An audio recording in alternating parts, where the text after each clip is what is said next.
दोस्तों ऐसा क्यों होता है कि कोई इंसान किसी के सामने रोकर मना रहा है, रिक्वेस्ट कर रहा है कि प्लीज मेरे साथ 10 मिनट बात कर लो, और उसके बाद भी उसका पार्टनर उसके साथ बात नहीं करता। लेकिन कहीं पर एक इंसान दूसरे इंसान को इग्नोर कर रहा है और उसको ये साफ साफ बोल रहा है कि मेरा इंटरेस्ट तुझमें बिल्कुल भी नहीं है, फिर भी अगला इंसान उसको इंप्रेस करने के लिए महंगी महंगी गिफ्टें खरीदता है। दोस्तों ऐसा क्यों होता है कि मंदिर के सीढ़ियों पर बैठने वाला भिखारी लोगों से मदद मांगता है कि 2 पैसे देकर मेरी हेल्प करो, तो लोग उसकी हेल्प नहीं करते, लेकिन उसी मंदिर के पुजारी की झोली में वो लाखों रुपए का दान करके चले आते हैं। दोस्तों ऐसा क्यों होता है कि एक मजदूर पूरे दिन कड़ी मेहनत करता है और उसके बाद भी उसका जीवन है बड़ी मुश्किलों से गुजर रहा होता है, और एक दूसरा इंसान ऐसा होता है जो आरामदायक ऑफिस में, एसी वाली ऑफिस में बैठता है और उतनी खास मेहनत भी नहीं करता, लेकिन उनका जीवन बहुत ही ज्यादा आरामदायक होता है। दोस्तों आपके इन सारे सवालों का जवाब फिलोसॉफी के इस सिद्धांत में छुपा हुआ है, जो आपको बताता है कि आपकी लाइफ में जब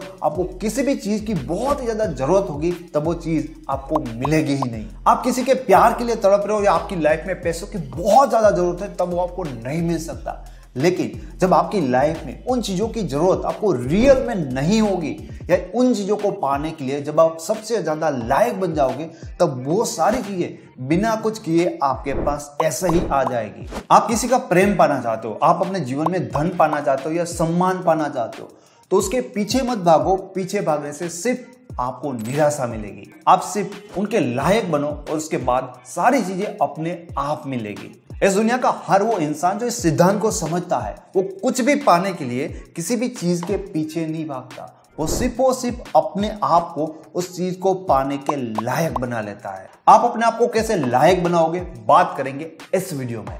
जब किसी नादान इंसान को कोई ये कहेगा कि मैं तुम्हें बहुत ज्यादा प्यार करता हूं और तुम्हारे बिना नहीं रह सकता, तब वो नादान इंसान बहुत ज्यादा खुश हो जाएगा। वो कहेगा वाह भाई वाह, मैं तो कितना ज्यादा लकी हूं जो मुझे तुम जैसा इंसान मिला, वो साथ में आसमान में उड़ने लगेगा। लेकिन यही बात अगर कोई ऐसे इंसान को कहता है जिसने अपनी लाइफ के एक्सपीरियंस से, अपने लाइफ के अनुभव से सीखा है, तो वो इंसान उड़ेगा नहीं, वो इंसान कूदने नहीं लगेगा। मन ही मन मुस्कुराकर वो यही सोच रहा होता है कि मुझे तो ये भी पता है कि तेरा रिटर्न टिकट कब का है। आपके एक्सपीरियंस हमेशा आपको ये सिखाते हैं कि क्या करने से लोग आपके पीछे आएंगे, क्या करने से लोग आपके लिए रोएंगे या आपके लिए तड़पेंगे, और क्या करने से वो आपसे दूर जाएंगे, और क्या करने से वो आपको इग्नोर करेंगे। बस हमारी गलती ये है कि हम चीजों को ऑब्जर्व नहीं करते। हमारा सबसे बड़ा गुरु होता है हमारे एक्सपीरियंस, हमारे अनुभव। हर दिन आपके साथ कोई ना कोई एक्सपीरियंस होता है, कुछ अच्छा होता है, कुछ बुरा होता है। अब मायने ये नहीं रखता कि आपके साथ अच्छा एक्सपीरियंस हुआ या बुरा एक्सपीरियंस हुआ, मायने ये रखता है कि हर दिन आप अपनी लाइफ के एक्सपीरियंस से क्या सीख रहे हो। आप समाज में देखोगे तो आज जो लोग अपने पार्टनर को वादा कर रहे हैं उनके लिए मरने का और मिटने का, वो लोग भी एक दिन अपने पार्टनर को छोड़ के जाएंगे ही। फिर भी लोग उनके ऊपर विश्वास क्यों कर रहे हैं? बस इसीलिए क्योंकि उन्होंने अपनी लाइफ के एक्सपीरियंस से कभी भी कुछ सीखा नहीं। उनको ह्यूमन साइकोलॉजी का बिल्कुल भी कोई आइडिया नहीं है। अब कुछ टाइम पहले एक लड़की ने मेरे साथ बात की थी और मुझे बता रही थी कि मेरे बॉयफ्रेंड ने 1 साल पहले मेरे साथ ब्रेकअप कर लिया था और मैं कंटिन्यूअसली उसको मनाने की कोशिश कर रही थी।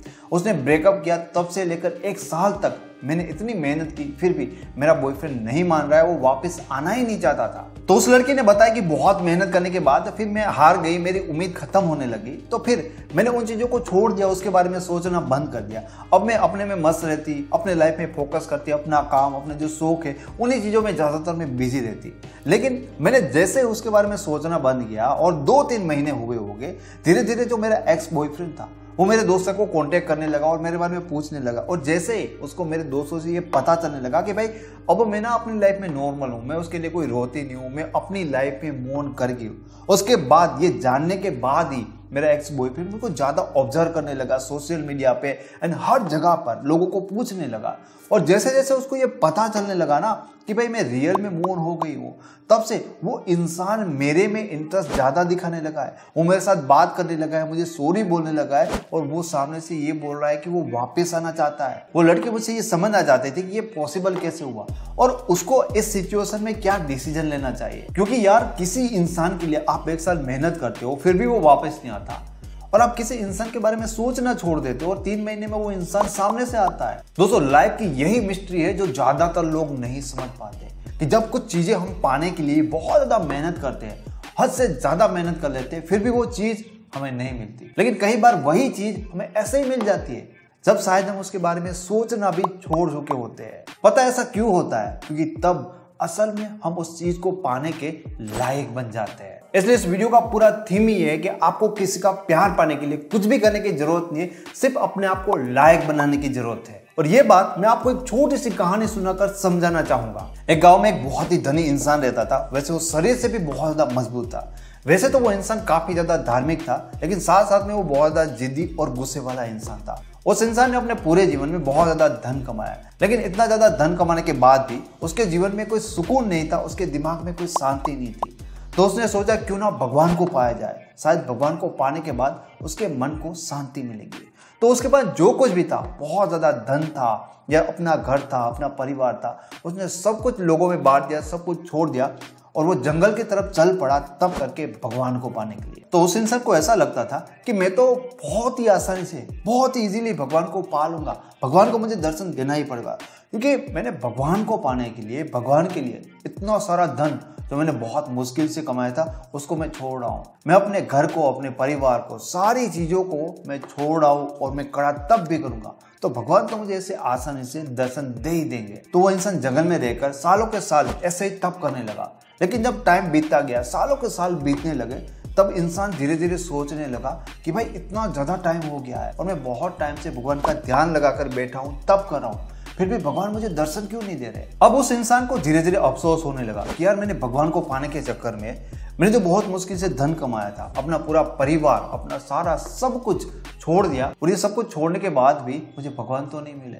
अब धीरे धीरे उसको गुस्सा भी आ रहा था और उसे अफसोस भी हो रहा था। दोस्तों, इस कहानी के बीच में मैं आपको एक छोटी सी मजेदार बात बताना चाहता हूँ। इस टाइम पर जिस तरह से उस तपस्वी की हालत है, ज्यादातर प्रेमियों की हालत भी प्रेम में एक टाइम पर ऐसी होती है, जब वो अपने पार्टनर के लिए, जब अपने प्रेमी के लिए धीरे धीरे वो अपने दोस्तों को छोड़ देता है, फैमिली को छोड़ देता है, अपने काम को इग्नोर कर लेता है और अपने प्यार के लिए, अपने पार्टनर के लिए वो सारी चीजों को ना सेक्रीफाइस करने लगता है। और उसके बाद होता ये कि अंत में कई बार उसको उसका प्यार भी नहीं मिलता और जो चीजें उसने गवाई वो भी उसकी लाइफ में वापस नहीं आती। तब इसी तपस्वी की तरह वो अफसोस करता है, किसके लिए मैंने सब कुछ छोड़ा लेकिन आखिर में ये भी नहीं मिला। तो खैर, वापस आते हैं उस तपस्वी की कहानी पर। तो वो बहुत ज्यादा हताश हो गया था, बहुत ज्यादा निराश हो गया था और वो अफसोस कर रहा था कि इतना कुछ पाने के बाद भी भगवान तो मुझे नहीं मिला। और अंदर से मन ही मन उसने एक्सेप्ट कर लिया था कि शायद मेरे में वो लायकात ही नहीं है, मेरे में वो बात ही नहीं है जिसके कारण भगवान मुझे दर्शन दे। अब उसने अपने दिमाग से भगवान को पाने का जो ख्वाब था या ख्याल था वो भी निकाल दिया। अब भगवान उनके लिए ऐसे बन गए थे कि अगर भगवान उनको मिलते भी है या नहीं मिलते तो उसको फर्क नहीं पड़ता, उसको भगवान अब चाहिए ही नहीं थे। उसको भगवान इसलिए नहीं चाहिए थे क्योंकि उसको भगवान से कोई प्रेम नहीं था। उसका तो ईगो था कि मैंने अपनी लाइफ में धन को पा लिया, मेरे पास बहुत मजबूत शरीर है, मेरे पास ये है वो है, मैं भगवान को भी जीत सकता हूँ। तो वो अपने इस ईगो को बड़ा बनाना चाहता है और यहाँ पर वो हार गया, उसका ईगो टूट कर चकनाचूर हो गया, तो वो वापस से जुड़ नहीं सकता था। इसलिए अब उनकी नजरों में भगवान को पाना कोई इंपॉर्टेंट चीज नहीं रही थी। ऊपर से उस इंसान ने सरेंडर भी किया था कि शायद मुझ में लायकात भी नहीं कि भगवान मुझे दर्शन भी दे। तो ये सब कुछ सोचकर जैसे ही वो खड़ा होता है अपनी घर की ओर वापस चलने के लिए और जैसे वो 2 कदम चलता है तो सामने से देखता है कि भगवान खुद चलकर उसके पास आ रहे हैं। तो ये सब कुछ देखकर वो शॉक हो जाता है और वो भगवान से बोलने लगता है कि ये आपकी कैसी लीला है, मैंने आपको पाने के लिए सालों तक यहीं पर बैठकर कितनी घोर तपस्या की थी, मेरा पूरा शरीर बर्बाद हो गया तब करते करते, मैंने ढंग से अपने शरीर का ख्याल भी नहीं रखा, आपको पाने के लिए मैंने अपना धन छोड़ दिया, मैंने अपना घर परिवार सब कुछ छोड़ दिया और इतना सब कुछ करने के बाद भी आपने मुझे दर्शन नहीं दिए। लेकिन अब मेरे मन में ये ख्याल भी नहीं है कि मुझे आपको पाना है या आपके दर्शन करने हैं। और जब मैं इन चीजों से आगे बढ़ रहा था तब आप सामने से मेरे पास आ रहे हैं। तब भगवान ने उसको जवाब दिया कि ऐसा नहीं कि मेरे भक्त ही मुझे पाना चाहते हैं, मैं भी अपने भक्त से मिलना चाहता हूँ, मैं भी उसको पाना चाहता हूँ, लेकिन जब तक हम दोनों मिल सके ऐसा रास्ता नहीं बनता तब तक मैं उसके पास पहुंच ही नहीं सकता। मतलब जब तक तुम लायक नहीं बनोगे तब तक मैं तुम्हें दर्शन नहीं दे पाऊंगा। तुम्हें मुझे पाने के लिए इतना कड़ा तप करने की जरूरत नहीं थी, ना तो तुम्हें धन का त्याग करने की जरूरत थी, ना ही परिवार का त्याग करने की जरूरत थी। तुम्हें सिर्फ और सिर्फ जरूरत थी तो अपने अहंकार का त्याग करने की जरूरत थी। और मुझे पाने की सिर्फ यही लायकात होती कि जिसका अहंकार छूट जाता है मैं उसको ऐसे ही मिल जाता हूँ। जिस इंसान का अहंकार नहीं रहा उस इंसान को मैं मिलता ही मिलता हूँ, फिर वो मुझे पाना चाहता है या मुझे पाना नहीं चाहता, फिर भी मैं तो उसको मिलता ही मिलता हूँ। लेकिन अगर किसी इंसान का अहंकार नहीं छूट पाता और वो बहुत ज्यादा मेहनत क्यों ना करे, फिर मैं उस तक नहीं पहुंच पाऊंगा, मैं उसको नहीं मिल पाऊंगा। दोस्तों, बुद्ध ने एक बात कही थी कि अपने अंदर के दीपक को जलाओ। इसका एक मतलब ये भी होता है कि बाहर नहीं, अपने अंदर या अपने ऊपर काम करो। साइकोलॉजी की एक बहुत बेसिक चीज है कि अगर आप किसी इंसान को ये दिखाते हो कि मेरा इंटरेस्ट तुझ में नहीं है, सिर्फ ये दिखाने से सामने वाले का इंटरेस्ट आप में बढ़ने लगता है। यानी कि सिर्फ इग्नोर करके सामने वाले का इंटरेस्ट बन सकता है। यानी कि आप सिर्फ ये नाटक कर रहे हो सामने वाले इंसान की ओर कि आपको उसकी नीड नहीं है, आपको उनकी नीड नहीं है। सिर्फ इस बात का नाटक करने से उनका इंटरेस्ट आप में बढ़ रहा है।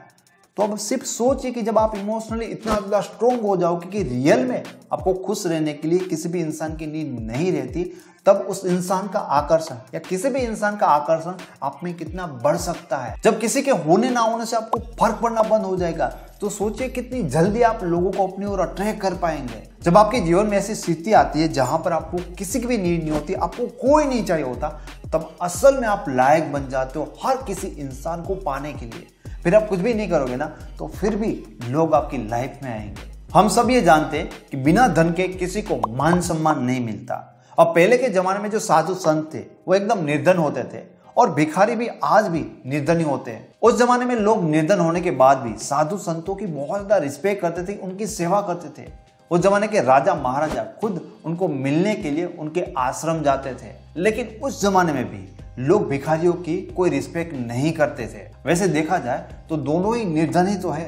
फर्क इतना है कि एक के पास धन की कमी है, वो पाना चाहते हैं लेकिन उसके पास है नहीं। लेकिन दूसरा ऐसा है जिसको धन की कोई जरूरत ही नहीं है, इसलिए वो धन को पाना ही नहीं चाहता, इसलिए उसके सामने राजा महाराजा भी झुक जाते थे। अगर आप चाहते हो कि आपका पार्टनर कभी भी आपको इग्नोर ना करे या आपको छोड़ के ना जाए, तो आपकी लाइफ का टारगेट किसी का प्यार पाना नहीं होना चाहिए, अपने आप को ऐसा बनाना होना चाहिए जहां पर आपको किसी की नीड ही ना रहे खुश होने के लिए। किसी इंसान का प्यार पाकर उसमें खुशी ढूंढने की कोशिश करोगे तो आपको शॉर्ट टर्म के लिए खुशी मिलेगी, लेकिन आप अपने आप को ऐसा बना लोगे कि जहां पर आपको खुश रहने के लिए किसी की नीड ही ना हो, तो वो खुशी आपके साथ हमेशा रहेगी। दूसरे इंसान का मतलब ये होता है कि आप इतने अधूरे हो कि आपको अपने आप को खुश रखने के लिए किसी दूसरे का सहारा चाहिए। दूसरे इंसान का मतलब ये होता है कि आप किसी और के ऊपर डिपेंड हो, आप पूर्ण हो ही नहीं। किसी इंसान के आपकी लाइफ में आने से शॉर्ट टाइम के लिए बहुत ज्यादा खुशी आ सकती है, लेकिन बहुत ही शॉर्ट टाइम में वो इंसान भी जा सकता है, उसके पीछे पीछे उसकी खुशियां भी जाएगी,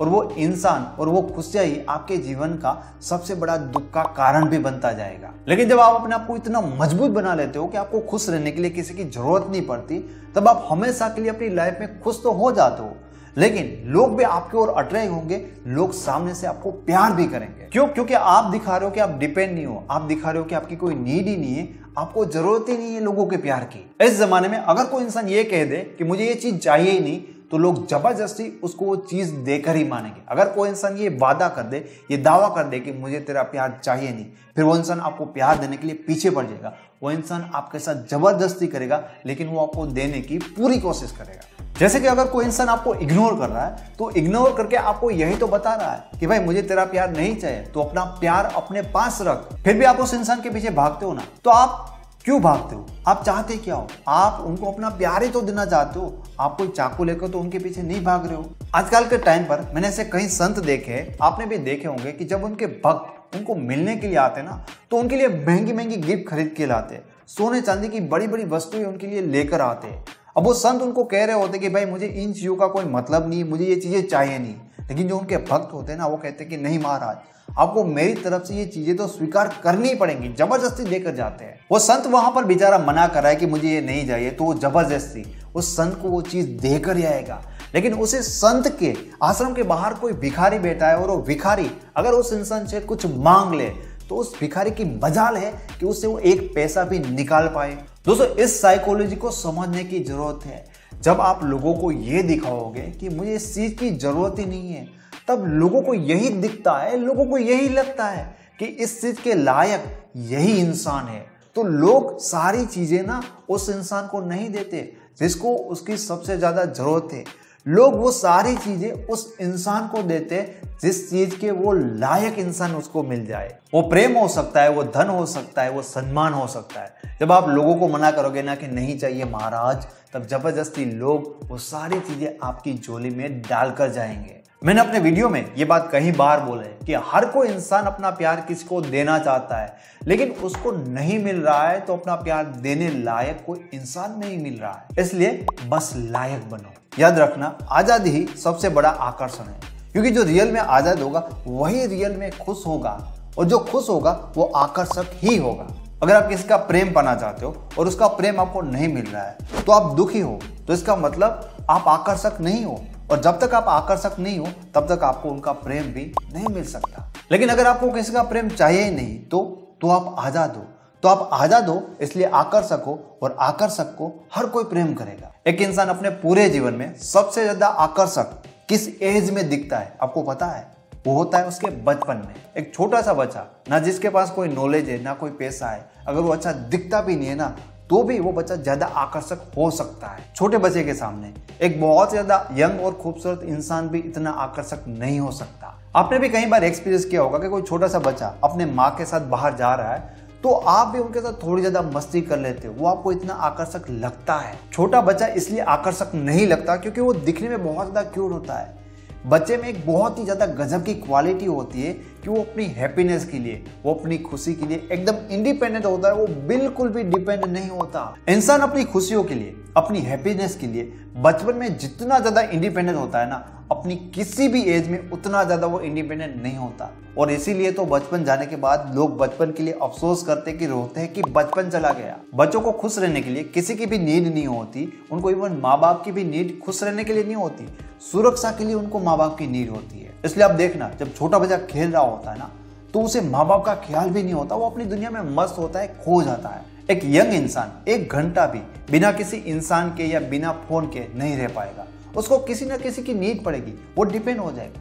लेकिन आप देखना, कोई छोटा सा बच्चा है वो 2 घंटे 3 घंटे बिना किसी के अकेले वो खेलता रहेगा, उसको अपनी माँ की भी याद तब आएगी, या तो उसको डर लगेगा या तो उसको भूख लगेगी। मैं हफ्ते में 15 लोगों से बात करता हूँ, उसमें कम से कम 7 से 8 लोग ऐसे होते हैं जो सेम टू सेम मुझे एक ही बात बताते हैं कि पहले मेरा पार्टनर मुझे बहुत ज्यादा प्यार कर रहा था, अब बुरी तरह से वही इंसान मुझे इग्नोर कर रहा है। आपको पता है ज्यादातर लोगों के साथ ऐसी चीजें क्यों हो रही है?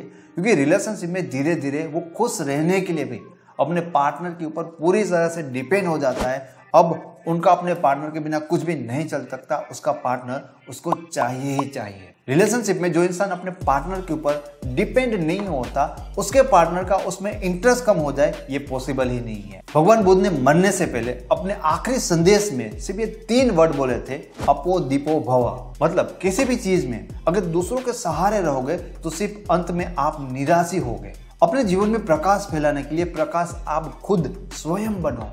दूसरों के पास कुछ पाने के लिए भटको मत, क्योंकि दूसरे आपको कुछ दे ही नहीं सकते।